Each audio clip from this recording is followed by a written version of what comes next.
up as Karen Casey takes the new ball, and there's a lovely bit of shape on offer as Charlie Tier and Andrew Mead open the batting. There's a green tinge to this pitch, isn't there, a man? I know you weren't out in the middle. Floods across the country. Straight through, and it's a beauty. It just held its line, and Karen Casey strikes in the very first over. It never really looks set, and this is just far too good for anybody. Look at that. That's showing that it's going to nip away, and then it's just a record as he drives flowingly and really well through the offside. There's no way even Dipendra Singh Airi could have stopped that. Just slightly overpitched. It's the first boundary of the day from the left-handers. That's pulled, really well pulled. Lamachani, I don't think got anything on it. Wicket, and it runs away, bursts through his effort. It's another misfield. This time it's Gulshan Jan. Nepal, not at their usual standards, and this one is going to cost 4. Harry Irving, who's a specialist with the ball, and then oh, lovely flowing drive from Umeed. Slightly overpitched. It's his second cover drive for 4. That one even better. Year 2, but you could just getting on CBS Sports or finding their way into mainstream media. Got him. And it's Kami that gets past Umeed, the player of the match from 4 days. Of Andy Umeed, who was just covering the swing so well. And look at that. He's probably just played down the wrong line a touch, but it's how much it's moved. Barrington goes to one of his favourite shots. In fact, it's McMullen, excuse me. It's also a Barrington speciality. Safe stroke in the end. Googly out of the back of the hand. This is really close. This is gone. And look at the celebrations on. The question was, did it impact in line? I reckon it did. I don't think he got far enough across. Trying to carve out holes. Tickled around the corner. This is going to be 4, I think, because the outfield's pretty quick. And it will run away to the rope. Just the wrong line from Lamachani and 2 or 3 others. Barrington goes to one of his trademark strokes. Rocks back, hammers it for 4. That's a great stroke. Slashed away over the head of even Dipendra Singh Airi. Look at the fans up there who thought that maybe Airi was going to produce something outrageous. There isn't a restriction. As Jones edges it and is dropped. It did go sharply to the man who can keep wicket. Anil Shah is put down. But now, is he gone? Oh, yes, he is. And it's an excellent catch. So well judged by Rohit Paudel. RF Sheikh is the man he wanted to take on. He just threw all of his hands at it. This one nipped away. Got at the toe end of the bat. No real power. And Rohit Paudel has a knack of backpedaling to the ball. That's not the typical way you... Cut away and taken. Arif Sheikh throws the ball miles into the air because he's taken a fine catch, and it's the big one. It's Richie Barrington. He was looking to do so. You take a look, and again, it's just slightly angled in, and that's the real difference of why he couldn't get it behind square, couldn't get over the ball, and a tremendous take from Ari. 6, but ideally you want to finish top 4. It's on driven for 4. Probably the shot of the day so far for Scotland from Michael Leask. Yeah, I saw Andy Umeed play this a couple of times. Lamachani, doesn't he? That's cut away. It beats Dipendra Singh Airi. Just a bit of a drag down. Maybe the first one. He hasn't got exactly where he'd like. T20 bowlers. He's such a hot commodity. This time, and slowly. It didn't go their way in the T20s. That's an inside edge. There's no doubt about it. Lindo's got this one wrong. And now look at this. On his birthday, he can't believe what's happened. Now this looks close. This looks really good to me, and it's given. Cross doesn't like it. I'm not sure why. It looked like the leg break to me. It's the drift that's done the damage. Another marvellous bowling chain. Really, it's the drift that's got you this dismissal. Because look at the line it started at. The perfect seam position. That's pitched in line. Definitely has. And it's going to go on, and it's probably going to hit middle and leg. And there you go. There's the wicket. A holistic view of Gulshan Jha's innings will show you he's much more consistent. He's pitched it up, and he's gotten good rewards for it. Jack Jarvis nearly undone because the foot wasn't going anywhere. This time he got the foot to it, but it was late swing away. Where it needed to. He gets the slip in. That preys on Jarvis's mind, and now it's a slightly wider length. There's a technical runs. It's been brilliant. Now, big stroke, and it's a big stroke that's gone all the way. Mark Watt says, well, I'm not trusting Bradley Wheel and Bradley Curry at the non-strikers end. I'm going to have a go here. It's well done for Mark Watt. He got to the pitch of the ball, and you're absolutely right. He knows that if he just takes a single, he might not ever see the striker back, so he's elected to apply this to the future matches. This is going to be 4. Just raced away, hasn't it?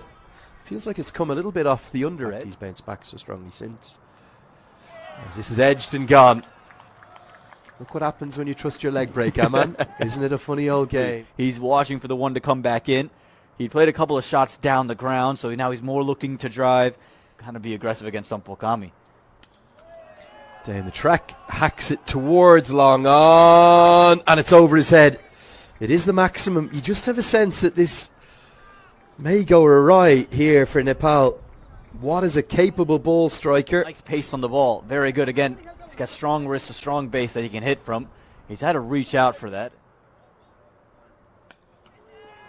As Watt hits towards long off. Now, has he got enough of this? Yes, he has. That's the shot of the innings. It's an exceptional stroke to be able to hold his shape. For bowling at the end of the innings. This one is right in the arc. He's hit on the up. And he's been cleaned up. And a clap of the hands, almost a bit of anger and frustration from Sampokami. Not pleased with those 2 sixes that he was hit for. The middle stump has been rocked back. And Scotland, maybe the premier associate side in the world.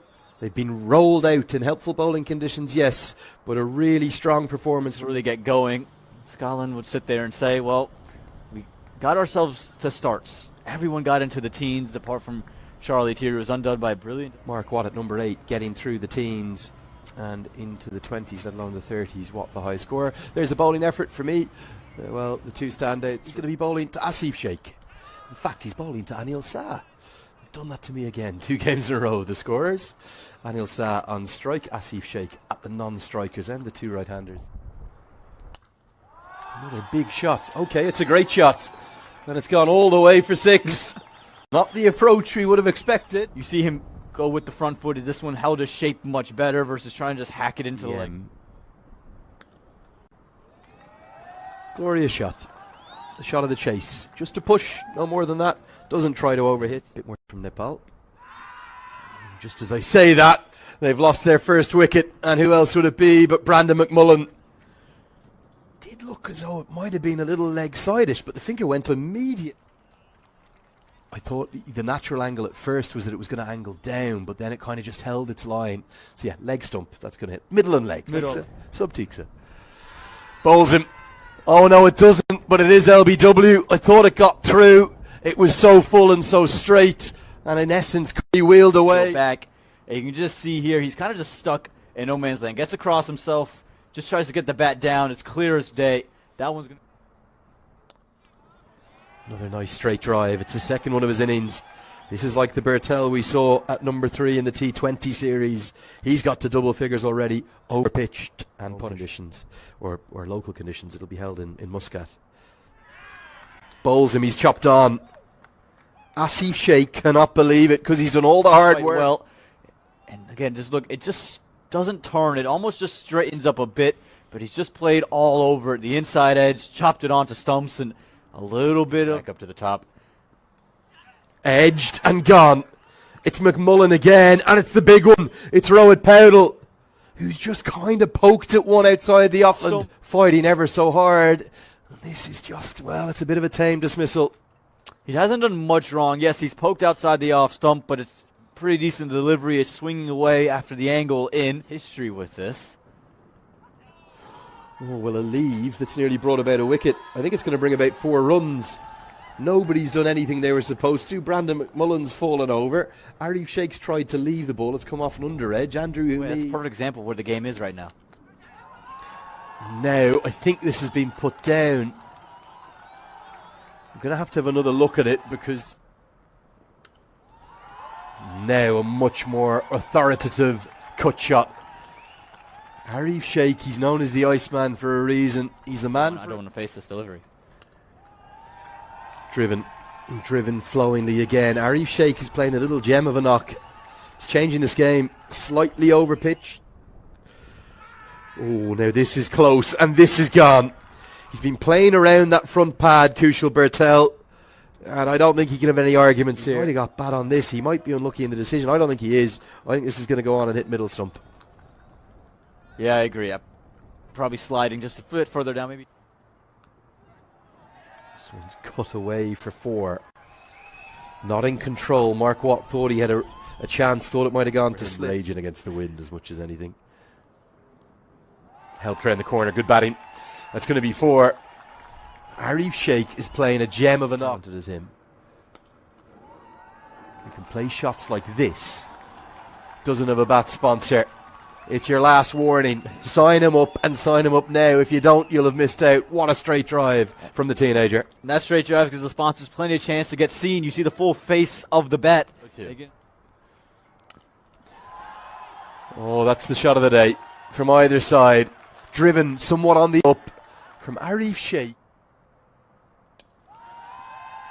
Now, an attempted slog sweep down the ground may well have gone all the way. Big shot. Jazz, a fine talent, isn't he? Look at the power he hits the ball with. Take another look. He's so stable at the point of impact. It's just flowing. Nothing's moving. And he's such a powerful man. One of the Nepal. This is tickled away for 4. Well, what a lovely way to come to within 1 blow. It's just 2 to win. And it is, if it gets to the rope, which it will, it's going to be 50 for Arif Sheikh. Fittingly, he hits the winning runs. McMullen is the first to congratulate him. It's a 7th one-day international 50.